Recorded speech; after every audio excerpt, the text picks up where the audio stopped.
In the 2010s, high-ranking officials in North Korea started vanishing. We saw it on the news. But inside North Korea, these disappearances had a name purges. One man, a deputy director of Party Room 39, found his name on that list. He made an impossible choice. Escape with his family, or face what was coming. How did he pull it off? Your subscription and every like helps expose North Korea's hidden truth to the world.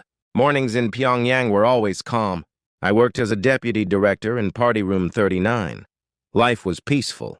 Coming home from my apartment, my wife would have warm porridge simmering on the stove. Jun-ho and Sun-young sat at their desks, studying. Our family enjoyed privileges. We never worried about food shortages like others did. Then strange rumors started circulating. Colleagues were disappearing. At first I didn't believe it. Things like that didn't happen to people in our position. But the rumors kept growing. When I heard about another colleague vanishing, the anxiety set in. My wife noticed my expression. "Chul-soo, don't worry. Kim Jong-un trusts us." Her words couldn't ease my mind. Who knows how long that trust would last? After breakfast, as I prepared for work, Jun-ho approached me. "Dad, there's a rumor at school. They're saying you'll be taken away soon." The words hit like a punch. My son hearing this at school, I couldn't process it. On my way to work, I watched my colleagues more carefully. If the rumors were true, I might be next. They worked normally, but I saw the unease in their eyes. At my desk, an envelope waited. Inside, a simple message. "You're next." My hand started shaking. Cold sweat. This wasn't just a rumor anymore. The rest of the day, I couldn't focus. Conversations felt awkward. Work seemed pointless. That evening, I told my wife about the letter. She studied my face. "We can get through anything together. Don't be afraid." Her words brought no comfort. Sleep wouldn't come that night. Wind outside sounded like voices calling my name. The next day at work, fear crept into every moment. Kim Jong-un's trust meant nothing if it could end at any time. Leaving the conference room that evening, my body trembled. Hearing my name on the purge list felt like thunder. Walking home, I wanted to stop. Turn around. Run. But my family needed to know. I called my wife the moment I got home. "I'm on the purge list." My voice shook. Her face went white. "What does that mean?" No time to explain everything.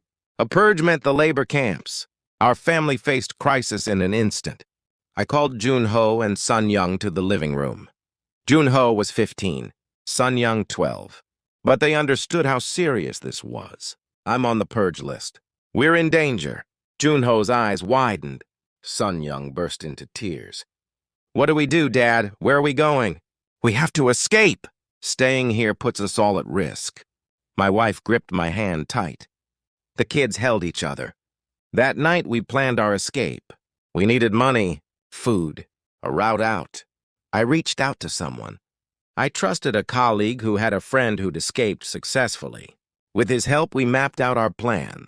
Days later, preparations were complete. When night fell, we left the house quietly.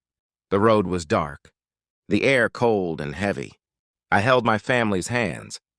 Didn't look back. "Dad, I hear something," Sun-young whispered. "I hear it too." "Stay quiet." Footsteps behind us. My heart pounded. "Hide behind that tree!" We crouched behind the trunk. Held our breath. The footsteps grew closer. Then passed. I grabbed their hands again. We moved faster. "Dad, I see lights ahead." Jun-ho pointed. "That's the border. Almost there." Then headlights cut through the darkness toward us. I spun around and ran. My family followed. "Run!" I shouted. We ran for our lives. That night, we barely made it across the border. Freedom felt close. But it was just the beginning of another challenge. That night, my family huddled in a dark corner of our home. My face held a grim determination. My wife fought back tears, holding Jun-ho and Sun-young close. We'd made our decision. Sleeping pills would help us escape. We all stay together. We can't get separated. Everyone nodded. The air felt thick, suffocating. My body trembled, fear mixed with resolve. "How will you get the sleeping pills?" my wife asked. I closed my eyes. Multiple hospital visits, small amounts each time. Over the next few days, I collected what we needed. Dangerous work. But I kept at it. Every night we gathered to refine the plan. We move at night. That's when it's safest. Each of us had a role. I would watch over Sun Young. Jun-ho would guide us. One night, everything was ready. I gathered the family for final confirmation. Everyone ready? There's no turning back. My voice was firm, but tears filled my eyes. We're ready. One voice, one purpose. That night, we left the house quietly. Hearts pounding, steps determined. We moved forward together. That night, we planned to cross the Yalu River. I'd slip sleeping pills to the border guards. That evening, we left the house carefully. No one from the village helped. If anyone found out, we were finished. I moved first. While the guards patrolled, I drugged their drinks. My heart felt like it would explode. They could return at any moment. After drugging them, I signaled my family. "Let's go," I whispered. We crept toward the river. The night sky was dark. Only starlight guided us. As planned, the guards fell asleep within minutes. We held our breath and started crossing. The water was freezing. Hands and feet shook uncontrollably. I carried Jun-ho. My wife carried Sun Young. In the water, we couldn't lose sight of each other. One mistake could be fatal. Halfway across, a voice rang out behind us. "Who's there?" A guard's voice. I dove under the water. So did my wife. We held our breath. Waited. The guard searched. But we stayed hidden. Minutes passed. The footsteps faded. We moved again. Finally, we reached the Chinese side. We exhaled and held each other. For the first time, I felt hope. We'd survived. A new life waited. But it wasn't over. In China, we could still be persecuted for being North Korean. We had to keep going. Get farther away. I made a promise to myself no matter what. Our family would survive together. That night, we crossed the Yalu River toward a new life. Fear and hope mixed together as we began a new journey. That night, we hid in a small room at an inn. The owner whispered that North Korean trackers had arrived. He tried to hide us, but the trackers searched everywhere. "Staying here is dangerous. You need to leave now." My wife held Sun Young with trembling hands. Jun-ho's face went pale with tension. The owner pointed to the stable out back. "Hide there. They won't check." We slipped through the back door to the stable. Inside, darkness. The smell of horses. Oppressive silence. I found a safe spot to hide my wife and children. The horses' movements were the only comfort. Then the stable door opened. Chinese police entered. I held my breath. Stayed hidden. They searched with the North Korean trackers. Checked every corner. Looked behind the horses. I watched anxiously, praying they wouldn't find my family's hiding spot. They didn't find us. After a few minutes, they gave up and left. But I knew the trackers would return. They never quit. I whispered to my wife, "Not safe here anymore. We need another way out." We left the stable and returned to the inn. The owner's face showed his worry. "You need to go somewhere else. This place isn't safe."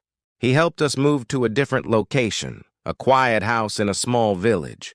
But we couldn't stay there long either. The trackers and Chinese police kept pursuing us. We started running again. Under cover of night, we followed mountain paths. Every step, stones crunched underfoot. I kept running to keep my family safe. That night, we hid in a small cave in the mountains. Cold. Damp. Still not safe. The trackers could arrive at any moment. I held my wife and children close. We can't give up. We keep running.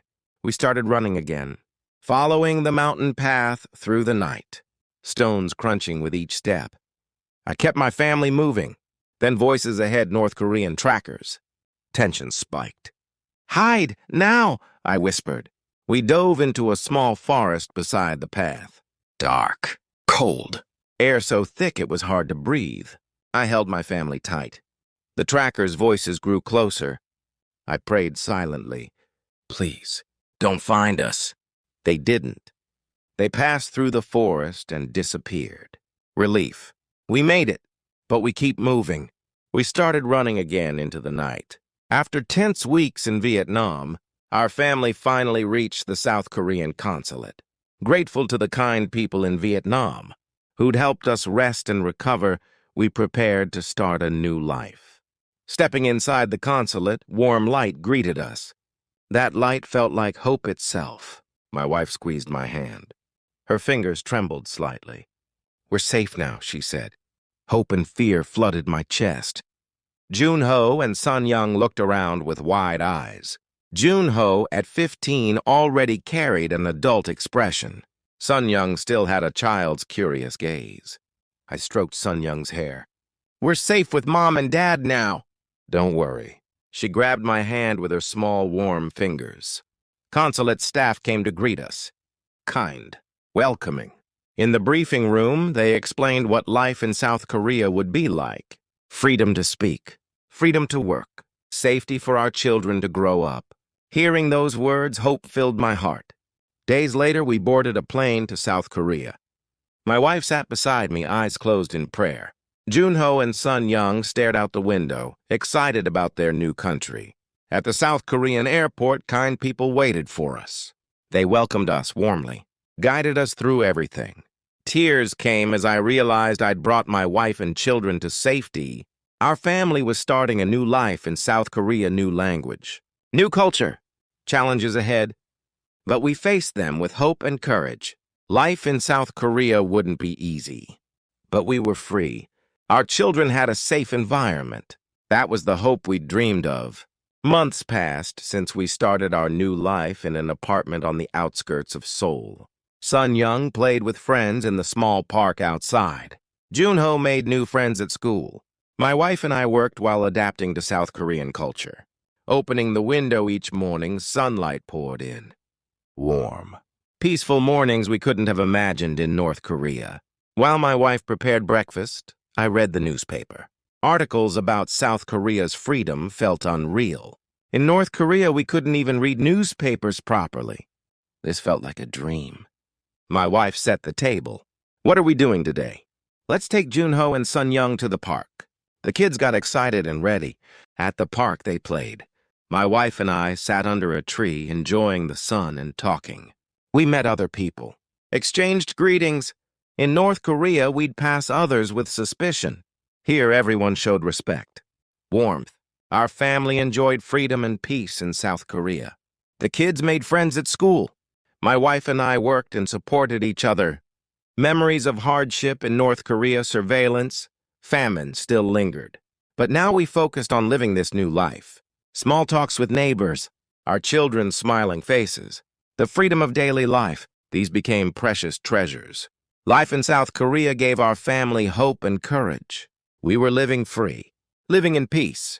The lights at the International Conference Hall shone bright. I stood on stage with my wife, Jun-ho, and Sun-young. Tension on our faces, but hope in our hearts. I grabbed the microphone, took a deep breath. Time to testify about North Korea's secret fund structure. I'm Chul-soo. I'll share what I experienced living in North Korea. My voice rang out strong. I explained the regime's secret fund structure in detail, how money flowed, who pocketed it, how it affected North Korean citizens. The hall went silent, not even breathing. I continued. This money brings suffering and famine to North Korean citizens. What I witnessed was horrific. Please, cut off this secret fund structure. Help the North Korean people. I set down the microphone, smiled at my wife and children. Our family shared this moment together. We hoped our testimony would contribute to stronger international sanctions. Days later, we continued our work exposing North Korea's truth. I gave lectures at schools, universities, community centers. My wife wrote a book about our story.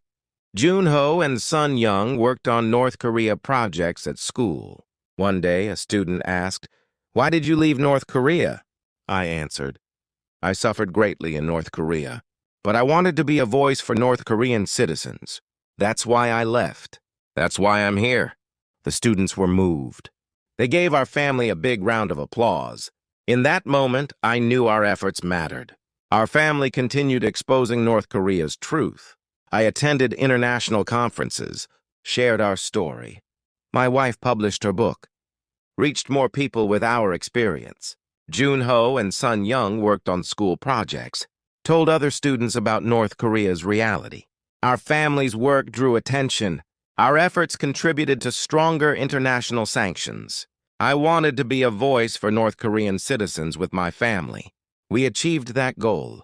I'll keep exposing North Korea's truth with my family. I hope our efforts bring hope to North Korean citizens and help improve their lives.